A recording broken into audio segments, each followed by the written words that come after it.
Welcome back to Minutes by Minute. I'm Elgin Nichols. And I'm Dave Kenny. And we're going to talk about what goes on in the township and the village and local politics and let me see, what regulations and laws and all the things that are going to affect you out there.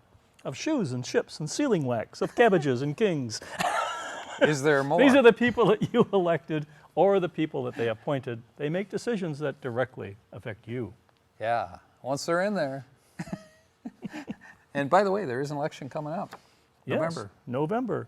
Yep. I understand there's quite a few people on the village council, that Oxford Village Council that is, that are up for re-election. There's going to be some vacancies, I think, because they do. Anyone we know? Well, I know I'm not going to be in there again. Oh, there you go.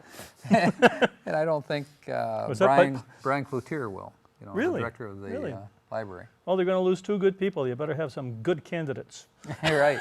So if you're interested, actually you can still file yet. So contact the village office and talk to Joe Young and, who knows? You could be on the council. Of course, you have to get voted in first, but, right? More or less. More or less. Okay. Let's talk about the village council. You brought it up. All right. Okay. They had a special meeting on June 17th, and the whole topic of the meeting was to discuss sewer and water. Lovely. Yeah. And the place was pretty well packed. What goes in must come out. Yeah. The building was pretty well packed with people that had concerns about it. The expenses, of course, for water and sewer are going to go up for each of the residents and for businesses too. And there really is no other option because it's losing money, as we've talked about it before. Right. And the new plan is a bit more equitable than the old one in terms of how it's distributed. It is. And when all was said and done, they agreed the premise should be that the cost is going to be determined by the size of the pipe going in, if it's 3/4 inch or 1 inch or 2 or 4 inch. And I don't think that there's any other major criteria, for it.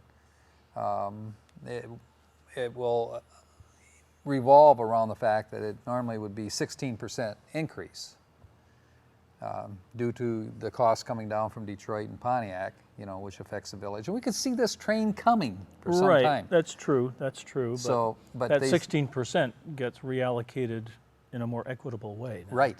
But what happened, actually, through conversation in the meeting, it was determined that actually the 16% could even be cut further, in paying the expenses. To everybody? For all residential people, probably. Oh, okay. And probably for everybody, depending on the situation, amount of volume of water that they use. But we're at the point where we're thinking 12%. And so that was acceptable. Joe Young looked at the numbers and he said, we could live with that. And the 16% was really sort of based on a overall estimate, sort of a high watermark, you might say. Right. And that was determined by the consultant originally, and all the facts and information that he brought in, to this thing. But if it's a high watermark coming in, that also affects the high watermark going out. Well, you could have a point there, yes. So anyway, so that's pretty well settled. They're going to, of course, have another public review of this, and it'll be advertised in the Leader newspaper next meeting. Good. And so it looks like they're on the move to get this thing approved after a lot of wrangling and, wrangling, is that a word? Wrangling? You can use that. In other words, beating up the subject for many months, they've come down to the conclusion that they now have the premise for bringing this to the public as far as what they will do. So there'll be a public... another public forum. Public quorum after it comes out in the newspaper. Exactly. And when do they hope to reach a decision? Well, they want to implement this thing by October. Okay. October 1st. So some things have got to happen yet. They also had an issue brought before them, a rather quick one, about open mic for the concerts in the park. I understand the last one kind of ruffled a few feathers. Right, and it started at the township, actually, or the DDA, I guess you could say. Bill Dunn, of course, is the chairperson of the DDA, and he sent a letter to the village council requesting, that some control be put on how this is handled. Because what happened, and let me back up a little bit, folks. What happened here is that the open mic was to be used, for entertainment, announcement of various activities within the community Can you that are sing? going Can on. you play? Yeah, great. And I understand that one individual stood up and used the platform for political purposes. In other words, telling the people out in the audience that they should vote a certain way, November election. Who shall remain nameless? Yeah, right.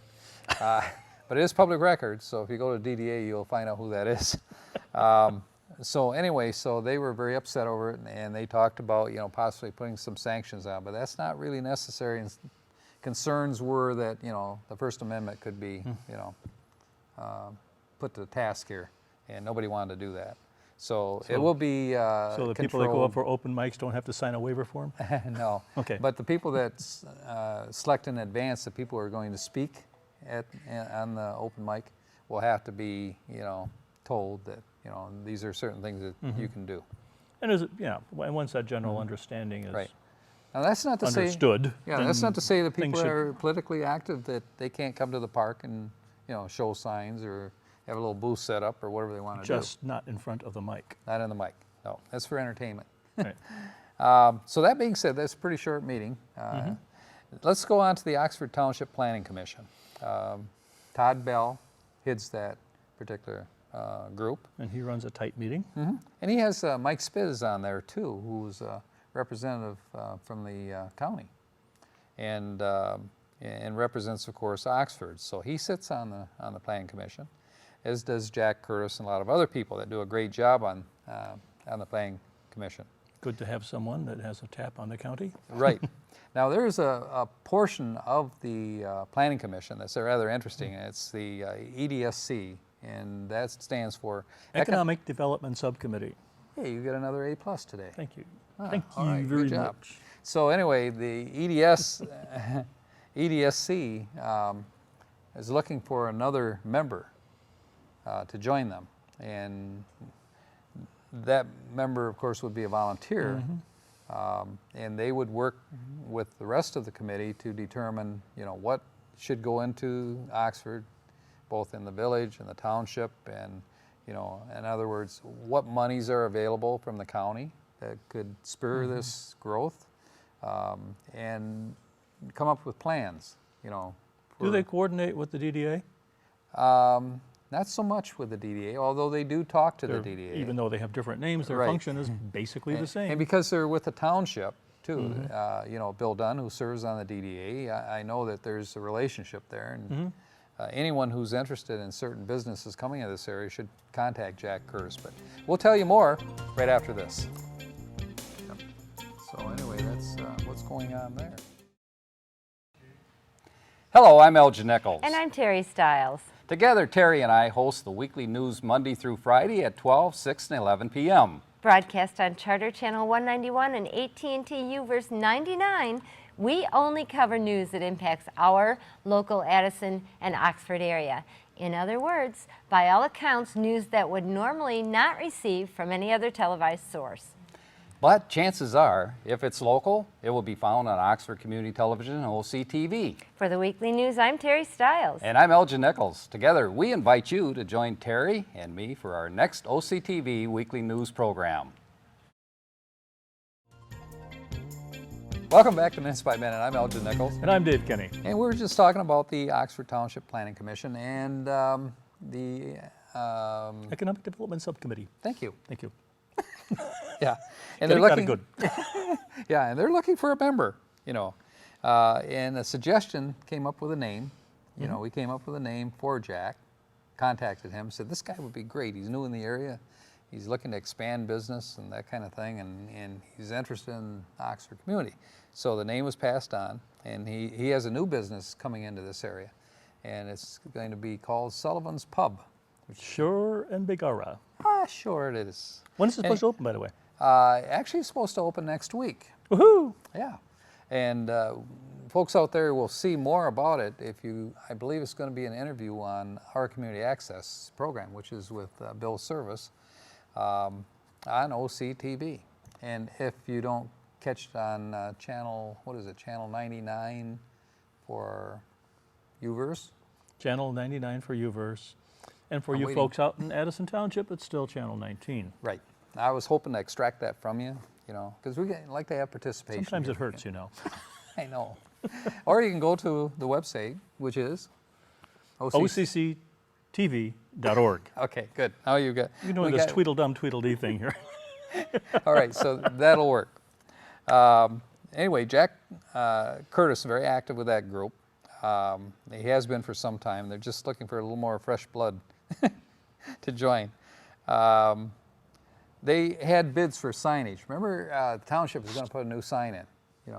Welcome to Township of Oxford. I thought that was a done deal. It is, but they sent bids out to do the job, and guess what? Nobody replied. Nobody wants to build it. Gave a party and nobody came? Right. And Ferrari, I think, Joe Ferrari, I think he said, well, it's only a $20,000 project. Was Joe there? I think he was. Anyway, somebody said that it's only a $20,000 job, and a lot of contractors don't want to, take on that responsibility because they have to deal with MDOT also. Which can be excruciating. It can be. So I guess nobody likes the grief.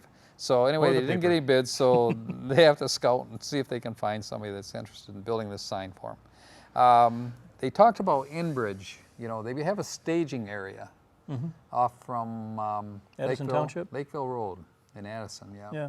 And one person said, hey, I thought they were just going to have a few trucks there.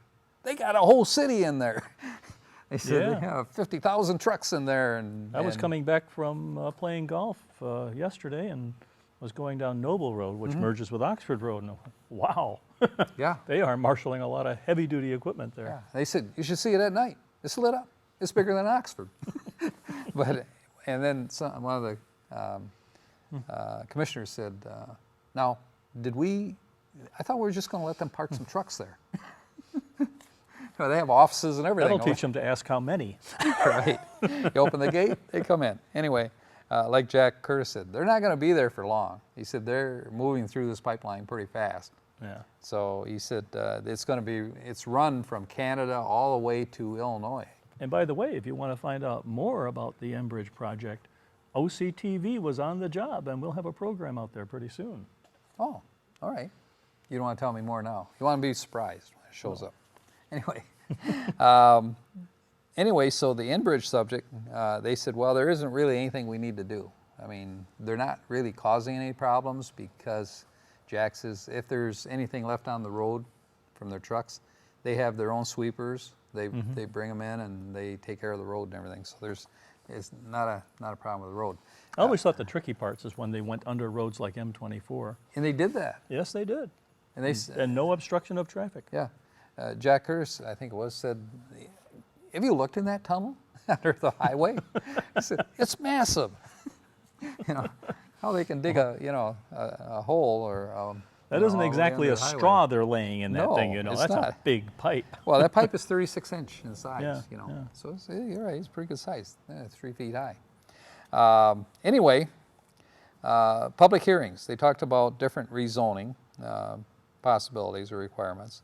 They're looking for that if they do a conditional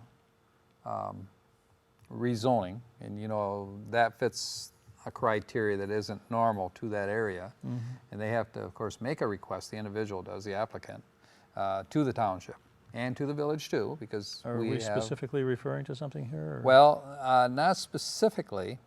They're just saying that there's a process in which they do a pre-application, Right. to the township, where they meet, get all their little quack ducks in a row, and Is that similar to the Village Fast Track thing, or whatever they call it? yeah, very much like it. Okay. But the advantage, of course, with this is that conditional rezoning is much more in detail. In other words, how many people are you going to employ? How big is the complex going to be? What kind of impact is going to have on the ecostructure? A lot of things come into play on this thing.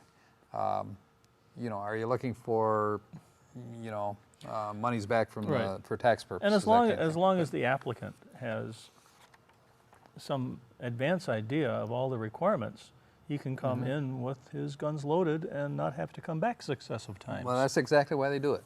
they're all set. If they want to go forward with it, now they got it all together, they just bring it in and it's Right. usually approved. Everyone's So happy. Everybody's happy.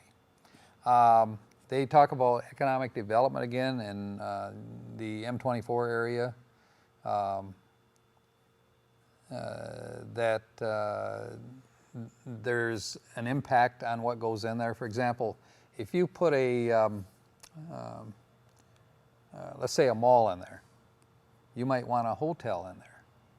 Or if, let's say if you got a residential area, duplexes or that kind of thing, they might want a hotel, they might want a entertainment area for them that might go in, but you can't cause issues by putting in certain businesses that conflict with other businesses. And the reason for that is some generate noise, some don't generate noise, and they want quiet. So all those things Which is come not into to say you into play. don't want to stifle competition, Right. but simply provide a working environment for an awful lot of people. So anyway, Jack Curtis says, well, how do you discourage somebody from coming in that you don't really want in there? I said, very tactfully. So, all right. So that being said, when we come back after what's coming up, we will talk about the Oxford Board of Education, which is rather interesting. Just come back with us. See us.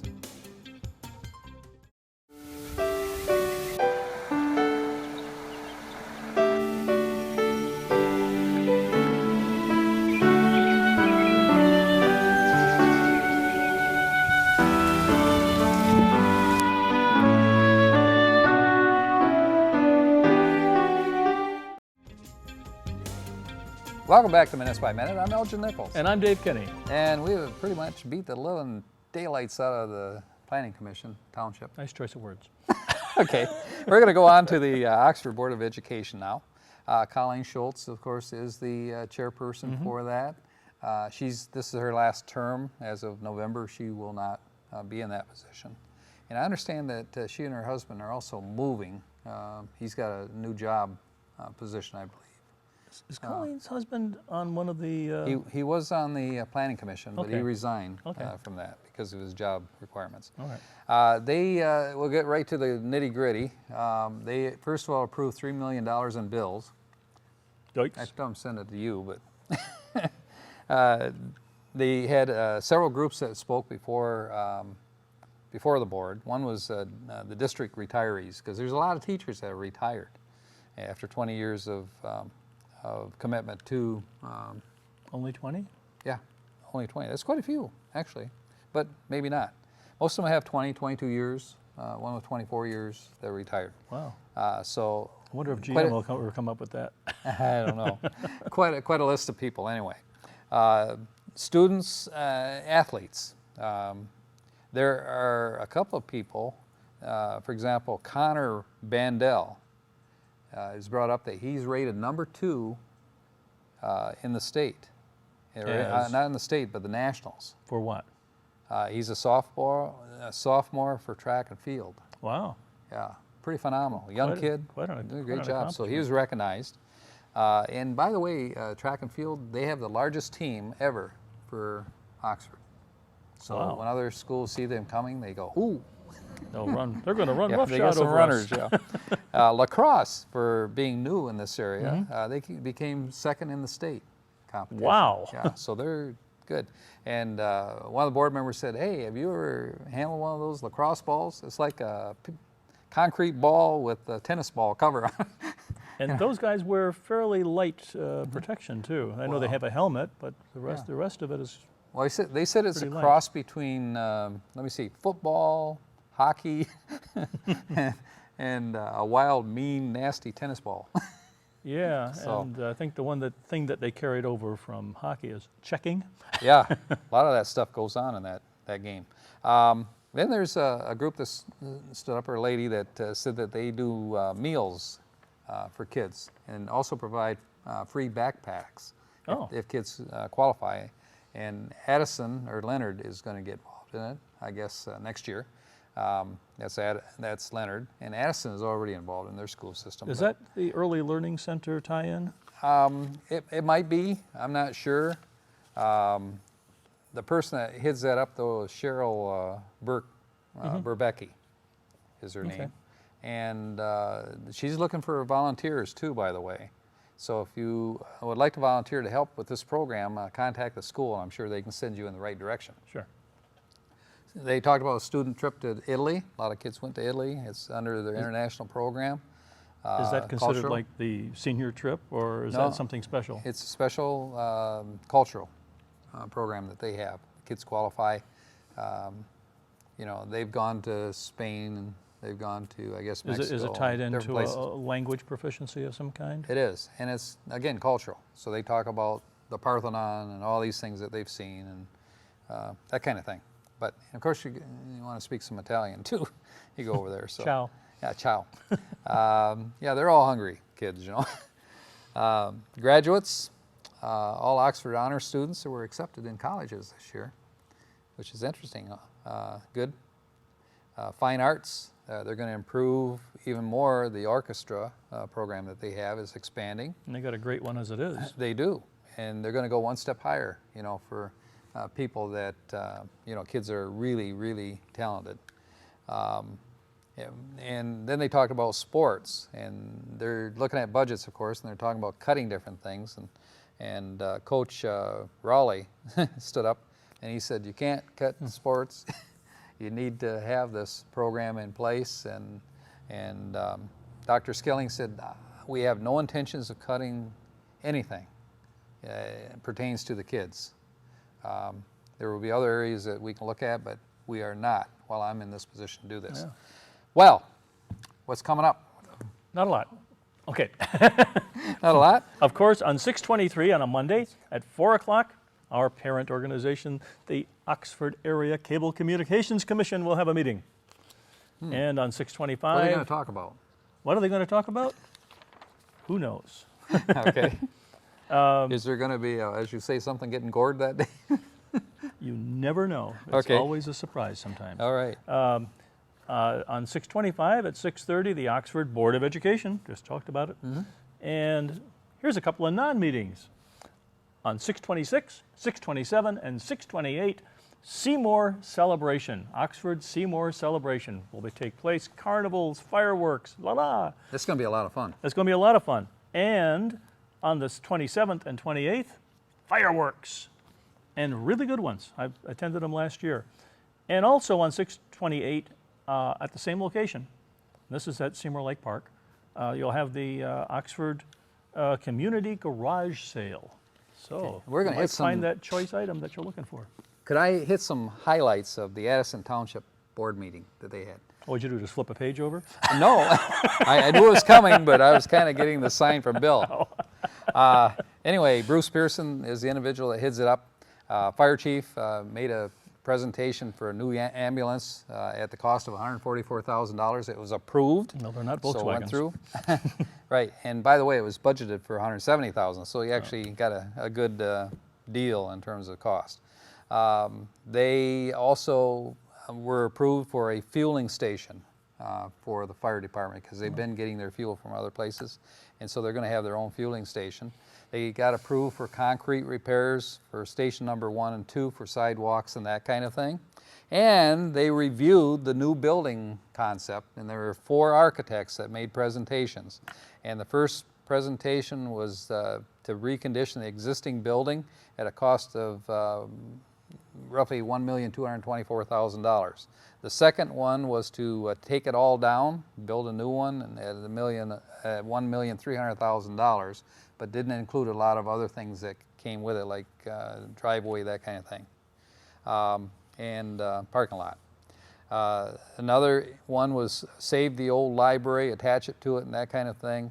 And again, a major cost for doing that. The individual that spoke in that light said that it really doesn't make sense to really remodel the building, though, because it's in such dire need of repair, and it shows structural problems too. And the last one was build a new behind the old unit, including the sheriff building and putting the sheriff downstairs. And at the cost of $2 million. That's what we have. with Addison Township. And Do they show any particular? nope, not yet. Is this money, by the way, that they have allocated in the past and just have it sitting there waiting to be spent, or is this a new millage that has to be passed? They have $1.2 million. They don't have to add any new millage at this point. Good. And of course, it's still under consideration and will be until the next meeting. He speaks fast. This is Minutes by Minute. I'm Elgin Nichols. And I'm Dave Kenny. And we'll catch you next time. Bye.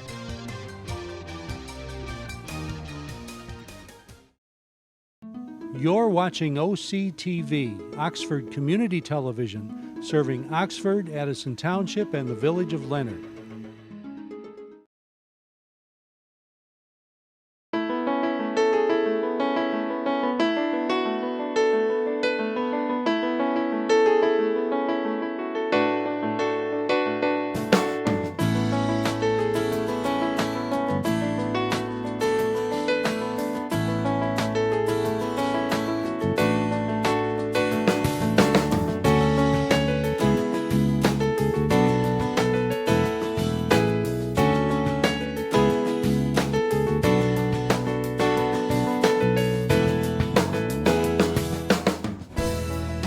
At Oakland County Parks and Recreation, we value what you value: family relationships, community connections, good health, environmental stewardship, and economic stability. Oakland County residents and businesses have invested in preserving nearly 7,000 acres of parkland. Since 1966, 13 parks and golf courses have been acquired, maintained, and improved. Oakland County parks and facilities are made possible by millage funds supported by Oakland County residents. For a home valued at $200,000, the homeowner pays less than $25 per year to support the Oakland County parks. With every generation, families create lifelong memories at Oakland County's award-winning parks. From exciting summer escapades and stories around the campfire to brisk fall walks on wooded trails and snowy winter outings, the outdoors beckons year-round. It's time to get up, get out, and get going at the Oakland County parks. Active recreation options abound. Cross-country ski or mountain bike on tree-lined trails. Scale the rock climbing wall. Get your kicks with soccer at several sports fields. Row or paddle a boat on 4 picturesque inland lakes. It's an easy journey. Most parks are just a short drive away. A quick tip: all our parks and golf courses end in Oaks. To find your favorite, just go to destinationoakland.com. Click to pick Oceans of Motion water parks at Red Oaks and Waterford Oaks, the Wint Nature Center at Independence Oaks, Teen Adventures, and even entertainment to go. When outdoor adventures on your list, there's fishing, beaches, boating, playgrounds, and seasonal hunting. The campgrounds at Addison Oaks and Groveland Oaks feel like being up north, with plenty of recreation options. Want to get fit? Hit the trails. Oakland County Parks boasts more than 68 miles for strolling, walking, hiking and running, biking, or horseback riding. If the links are your lure, 5 golf courses, including Premier Course Lion Oaks, are conveniently located. Make Glen Oaks or White Lake Oaks your home course. Get an up-north feel at Springfield Oaks, or play a quick 9 at Red Oaks. Our recreation lineup rocks. Learn to swim. Experience an outdoor adventures camp. Take the fast track at BMX, or gain new lifelong skills. Everyone's included. Individuals with disabilities participate in dozens of adaptive opportunities, including a new fully accessible playscape, modified golf carts, and annual events. There's always something special going on at Oakland County Parks, whether it's a classic car show, the Oakland County Fair, a senior golf tournament, or the Ellis Barn Festival. Being green is an everyday practice with nature interpretive programs, wildlife habitat protection, reduction of invasive species, and stormwater management.